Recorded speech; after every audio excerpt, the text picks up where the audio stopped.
Hey guys, welcome back to a new episode of Dream Catch Hustle with Nadirah and Fila. So on today's episode, it takes a team. It sure does. We have a phenomenal guest. We absolutely do. Miss Kishshana Palmer, right, who I've known for hundreds of years. Since Jesus was in the making. Who's also the CEO of Kishshana & Co. and the founder of the Rooted Collaborative. Yeah. Kishshana, thank you so much for being here. I am so glad I get to hang out with y'all. I'm excited. Can I just say for a second how gorgeous y'all look?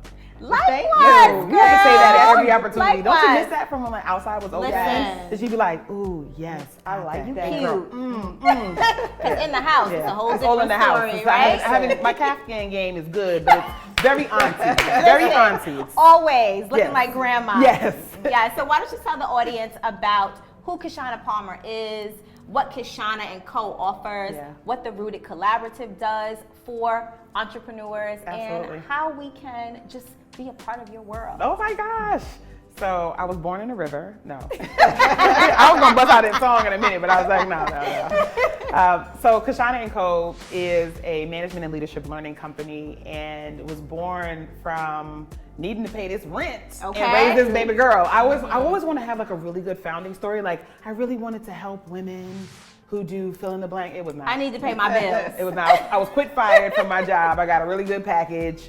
And I said, what are we gonna do with this baby? Let me figure this out. And being a consultant, coming out of the work that I was doing seemed like a natural fit. And so when I first started, it was a fundraising consulting practice. I'd spent most of my career as a fundraiser in some really big nonprofit organizations and raised a bunch of money.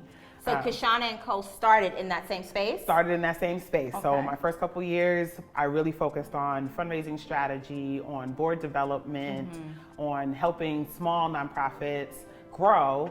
And then I realized pretty quickly that people would hire me to do one thing, but what they really needed was help with their teams or their leadership structure, or they just weren't right. And I remember saying to one particular executive director, you know your staff just doesn't like you, right? Like, can we have that conversation? And y'all, I went home that day and I had to go to the FAQs of my site and I changed it from the things you need to know to we don't go together if. Okay. So I had to really kind of step into like, what do I want to do and who do I want to serve? And so I typically serve a blend of entrepreneurs who are looking to grow their teams. And so that's moving from a solo entrepreneur space. You're decided that you're moving away from contractors and you really want to scaffold your team and you're like, what the heck? I don't know how to even get this done. Right. And then I work with tech startups who are looking to grow their teams, with corporate clients who are looking to shift and change what's happening within their organizations, and then with large national nonprofits as well. So all my work are with people and people managers and folks who have to manage but don't like people, and every curmudgeon under the face of the earth. And you're so perfect for that because you are a people person. Although Yes, I you am are. an introvert, Yeah. y'all. Like I would want to be in the house right now under the covers. But when it's time to show up, you show I up. will show And up. you don't get that from you. So I actually met Kishshana a couple of years ago. Yes. My daughter took part in Delta Academy and Kishshana was over her team. And, of And course- what's Delta Academy? So Delta Academy is a program from my sorority, Delta Sigma Theta Sorority Incorporated, and so I live here in Queens. The Queens Alumni Chapter has a bunch of really great programs specifically for young people, and so Delta Academy is for young women between 11 and 13, typically in middle school. I gotta send my baby. So some of the programs that we do that your daughter and my daughter participated in really help to grow a young woman's self-confidence, self-worth, identity, all the stuff out of that. By the time your clients get to you, ain't nobody told them about that stuff yet. They've missed the whole lesson. 101, 201, Yes. 301. they should have went to Delta Academy. Listen, First, exactly. Start them young. So that's the work, part of the work I do in the community. So we had an opportunity to meet during that time, and we've known each other since we were children. I love that. I'm gonna send my daughter your way. You should. Or that way. It was Or definitely some way. definitely an excellent program. But at first, one of my questions was geared towards helping like all Black women entrepreneurs. But now, after Googling what you do and talking more in depth about it, I need some one-on-one time. Come on, you have access to me anytime you want. But in all honesty, like, how does one grow their business? Like, Yeah. these are things that we struggle with because we are scared that someone may take over our business. Yeah. It's like we know that we need the help, Yeah. but at the same time, we need to grow our business. And then we also struggle with the, oh, if I'm too harsh, this one may not like me. Or Yeah. if I'm too soft, then they're going to walk all over Speak for me. yourself. I don't struggle with that. I But mean, okay. listen, I don't imagine that either of you do, to be clear. But, no, but actually some people do. And, Yeah, no, for real. and being a black businesswoman, we already have that stigma. Yeah. And so people walking out door, whether they, need a job or whatever the case is, oh, she's going to be, I'm just going to say it, she's going to be a bitch because Yeah. she's a black woman. But you don't want that stigma. So you need to be strong, Yeah. assertive, Yeah. and not be the bitch of the company. Yeah, I mean, there's so many things in what you said. So the first thing is that oftentimes when we are afraid to make hiring decisions is because we don't trust ourselves. Okay. And so we do a couple of things when we first start to hire people. We hire people at the lowest investment we can. And so then the question I tend to ask, and I have to ask myself the same question, are you hiring people because you want people to be employed, or are you hiring people because you want the job to get done? And so being able to hire at the level investment for results means that you have to be able to take a step back and understand what are the results you're really trying to get as a company. Right. Okay. And there are lots of entrepreneurs who started just like me who are in hustle mode. And there's a point where that hustle is good. You have to have that grit. You have to be able to be industrious. You have to have that push through. But there's a balance, and the balance is in strategy and really being able to go, okay, what does this business look like if I'm trying to sell it? Am I trying to sell it? Is this something that's supposed to stay in my family? And if so, what is the pathway to that? And we don't ask ourselves and answer those questions early enough because we try to get straight to the money, or we get Right. straight to the website or the logo or any of that. See, but that's the thing. It's like, I know my issue is, how do I focus on growth without losing my services?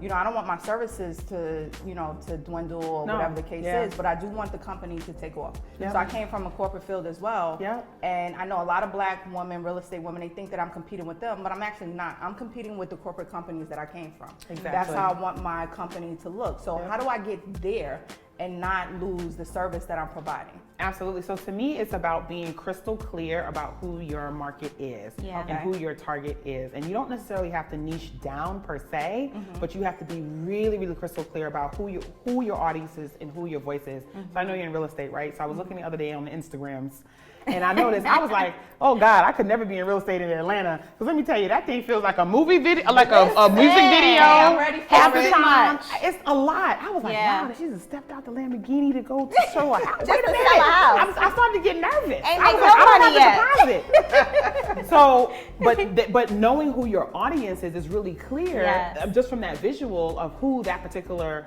agent was talking to, Right. and what life they were trying to be able to say is possible, right? And so I think what I see a lot here, particularly for Black women as we get into business, we know how to start a thing and we know how to make it shake.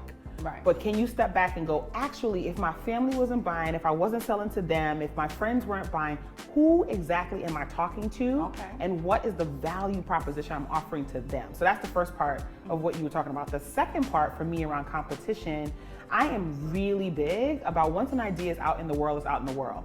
And I have sat in my house and been like, Because it's gone. because someone has literally lifted an idea, changed 3 words, and now it's theirs. But Yes. the reality is, no one can do the work that you do. No one can do the In work the that way you that do. you In the way can that you do do it. without no Right. one. There is Right. not a soul. And so being able to get clear about who you're talking to means that you also understand what you don't do. And so then you're able to say, that sounds like a really great deal. I actually don't do that. The person that does that is this person. So Okay. being able to build relationships with other folks who have the same values as you in business, I think is really, really important. And so you got to know what your values are Right. to be Yeah. able to do that. And then I have creative coffees with folks who are leadership consultants all the time. And there are some folks where I'm like, yeah, we don't go together. That's just, You know what? So much of what you said resonates, right? And you've said a lot and given a lot of information and a lot of jewels. I want to step back a little bit. Sure. Because something that you said that I think is really profound, and you know I'm all about what's underneath that, right? And you talked about in the beginning when we're hustling, when we're just in go mode because the kids have to eat and the bills have to be paid. That's right. And so I talk to women entrepreneurs a lot about how you have to intentionally shift the direction that you're going in and the energy you're coming from. Absolutely. Because we're coming from a place of lack. Even those type A women, right, like us, I think we all can say that, who want to achieve and who want to attain and who want success, that often comes from not wanting something else, not wanting to be something else. And when it comes to the part of building a team, a lot of that lack shows up. A lot of that scarcity shows up. And it sounds like in your work, you have to do a little bit of that mind shifting work as well. It's critical. So what's the first thing that you do when you work with a client as far as the emotional aspect to just see where they are so that you can take the next steps with them? I talk to them about money. Okay. I think that our Is you broke or ain't you broke? Is you is or is you ain't broke? Because a lot of our relationships with money are so wrapped up with how we approach even the businesses that we started and how we solve a problem. And I am not excluded from that. I've raised money for 20 years and I still had to consistently in the last 5 years connect the dots between my relationship with money when I go out and ask people to give me millions of dollars and my ability to be able to ask a client for the invoice and say, let me send it to you. And connect it to your personal my worth. personal worth, exactly. And so what I think ends up being revealed in first conversations is what are folks' money stories? What's that mental model that they have been carrying since they were kids? And Fila, you're gonna love this. A lot of times I send them away to a coach. And it just depends on the time. So I do coach, but I am clear about what my gift is. And so I'm like, we can get to this business, but I'm going to reveal your heart. It's going to feel super naked. It's one of the reasons why I'm single right now. I do not give men advice who I date rule. I just do not. I am not jumping in your business. I am not gonna help you with your marketing plan. I do not do goal setting. Because that's not your role. No. And I will make you a better man, but our relationship will not survive it. I have not figured out the balance yet, how to turn the wattage down. See, you see? That's what y'all two are here I had it on my list. I did. We will work on that. So so literally the first thing I do is try to assess like where they are in their actual personal development journey, because your personal development, your professional development, and what you need to lead at that season in your company's growth all linked together. Absolutely. And you need to know, because we always hear about the sisterhood and the support and the giving, but can you pay me? Can you pay me? Can you pay me? Can you pay me? So I'll tell you this funny story. So real quick funny story. So people, I would put a post up on Facebook maybe last month or so asking if folks knew what I did. And the story, it was hilarious. Like the number of different things, like 5 years ago, that was 7 years ago. And I had to go to like all of my content and go, where are we going wrong? Because I know that I don't say any of this stuff clearly. And so a friend reached out to me and said they wanted to pick my brain. I really hate that expression. I wish they could pick anything else. But it's fine. Listen, here's the link. But I don't even schedule. Do that. Cool. Also, but I didn't do that. Right. So I said, cool. Drop me a voice note, because it was a text message, and I'll hit you back when I have some time today. Good for you. I said, because my schedule is booked up for the next several weeks. Right. So to me, that feels like, just drop me the problem. Exactly. What is it? Nah, I really need to get on your schedule so I can talk to you. No, you don't. I just said, drop me the problem. Now, I coach folks via Voxer, which is an app that allows you to do sort of like a walkie talkie back and forth all the time. So folks feel like they have real-time access to me.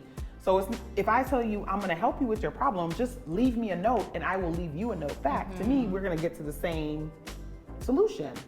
And so in a quicker fashion.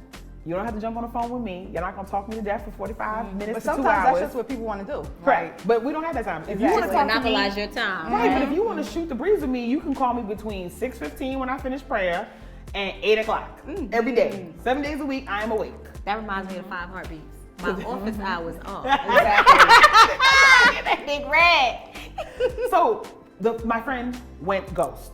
Haven't heard I don't know what the problem is all till now. I have not solved a thing. There's not been a link book. And let me tell you what I have not lost. A bit of sleep. And guess what? Hello. It ain't your business. Not my business. Not my It business. ain't your business. Not my business. In either way, as far as financially or emotionally. Absolutely. Exactly. Yes. And so that's one of the things that to me I have to really think through with business owners when they start with me on building teams is boundaries. Right. And so boundaries are what we set that are outward facing, but a business has to set guardrails. And those are inward facing. That's to protect your employees. So the question you asked Educate us, sis. I mean, so the thing that you asked about, like, how do I navigate the, like, you being a bitch, you being hard, whatever. Exactly. You have to be able to set pace for what the culture is in your organization and in your company, and then you have to be able to touch it and touch it again with your team members as they grow in the position. So let me ask you this too, because Sure. it's already clear. Johnny, I can't wait till we get to the part where you give all of your information and your phone gonna be taking notes. and your phone number. But I think one of the questions that I have, and this is where I come in contact with a lot of people also who have a team of people, and these are the questions that they have. How does one, not the boss, not the person who owns the company, but hiring executives, like, do you also coach people to the point where, yes, you are a boss, but you still answer to someone? I'm looking for those type of bosses, the ones who feel that they're not gonna walk in, take over the company, this is their company, but they're still a boss in their own right. You get what I'm saying? They're still team leaders within the corporation or within the team or whatever the case is, and they're boss, but they're not the boss. Gotcha. Do you do that also? Absolutely, because you have to empower your team members to be able to make decisions. And so the thing that I try to help business owners figure out is, where do I have veto rights and where do I have decision-making rights? Okay. And really establishing that for each of my team members so that they understand, like, what they own. And so another way of asking that question is, what are you the CEO of? And so my admin should say, I'm the CEO of making sure that I block and tackle Kishshana's calendar. She shows up wherever she's supposed to be, and no foolishness gets through. And no balls dropped. You know, so she might say something like that. An operations person might say they're the CEO of getting shit done. Like, it just depends on what is in their actual domain and what's their zone of genius. And so you being able to be very, very clear about what their responsibilities are, and then they've got to figure out how they're going to get that done, allows them to be able to have a level of autonomy, but you still have your finger on the pulse. Right. I think that's so important, right? Because when you are in a position of power or of leadership, sometimes you can get lost in your responsibilities and your role, right? But you want to have a team of leaders behind you so that you can take a vacation, so that you can take a break, and so you can trust others. So what are some of the initial steps that you take your clients through? We understand that we need to know how you feel about money, right? What your relationship with money is, whether or not you can pay me, and whether or not you're willing to invest in this so that you can get the best results. And after that, what are some of the processes that you take them through? So it depends. So sometimes with almost all of my clients, I do a strength finder assessment. So I'm a Gallup strengths coach. And I really believe that people should operate from a place of strengths and learn to manage your weakness. And if it ain't your And if ministry, it ain't give it your up. ministry, mind your mess. Get off the choir, you can't Come sing. on. Yes. Move along, friends. Shake a tambourine. No, you a usher. That's it. You know you a usher. Come on, you were made for this two-step right. You know. Listen, don't get to the front. So the Strength Finder was such a revelatory thing for me because very, very early on in my career and very early in my management career, I got a brand new team straight out the box. They were fresh college graduates. We had this huge goal, and my then CEO was like, make it shake. And I'm like, with what? With who?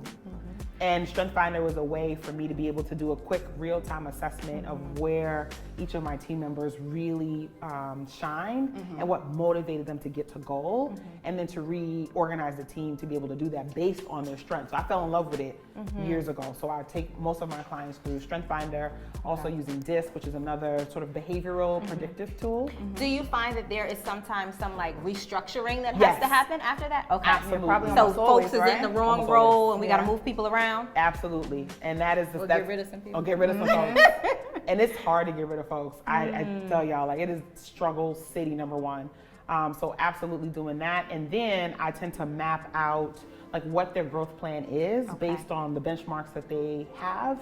If they don't have benchmarks, then we have to time out and figure that part out before we move forward. So my thing is about slow and steady growth or pulling into the right lane so that we can then pull out into the HOV lane.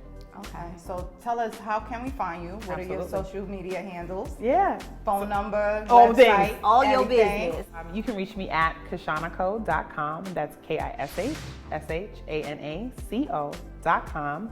And I am on all the socials at Kishshana Palmer.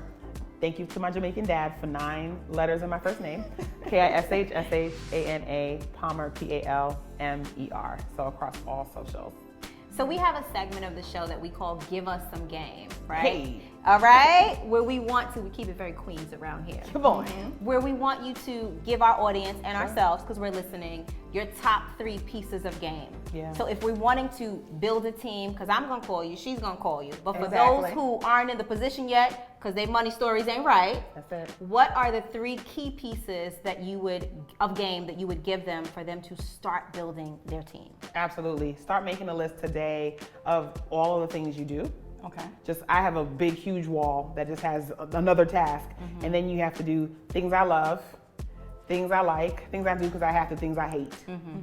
And start to really map what are the things that you're doing that you really like and love.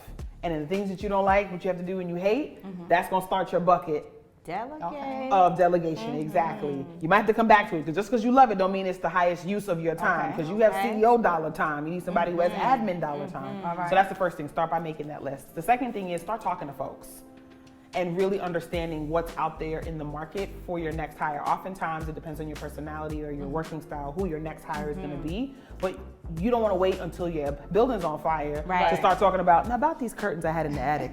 Like, you don't want to do that. Right. And so really start talking to people.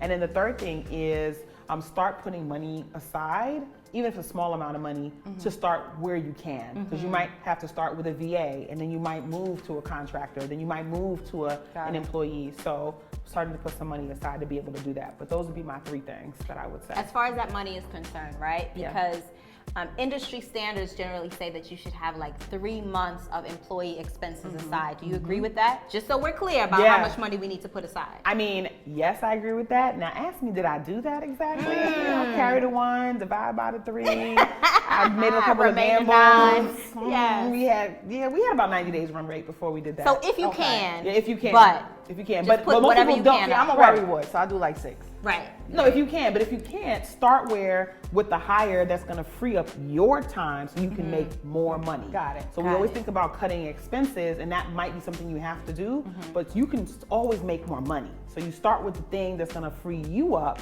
so that you can do CEO stuff, And get them points. There you go. Got it. Perfect. So I would like to ask you, name one Black woman entrepreneur who you would like to highlight, showcase, and give some shine to. Well, people always say they love my brand and they love what they see that we put out as a company. And I could not do that without a really dear friend, Rochelle Sadipo, who runs Rose Red, etc., which is a branding agency based out of Atlanta, but all her clients are all over the place. She signed so many darn NDAs, I can't even be like, and it was her, and it was her, and this was her. But she was able to bring this small business to life, and people always think I have 30 folks. And I'm like, no, just 3, including me. And it was in large part due to the work that she's done. So I want to shout her out. And I can attest to the beauty of your brand and the continuity. So appreciate shout out that. to her and shout out to you. And thank you so much for being here, Kishshana. Absolutely. This is so much fun. Sharing your information, for having some girl time with us. I didn't see you take a sip yet. I'm not going to pressure you. I kind of noticed that too.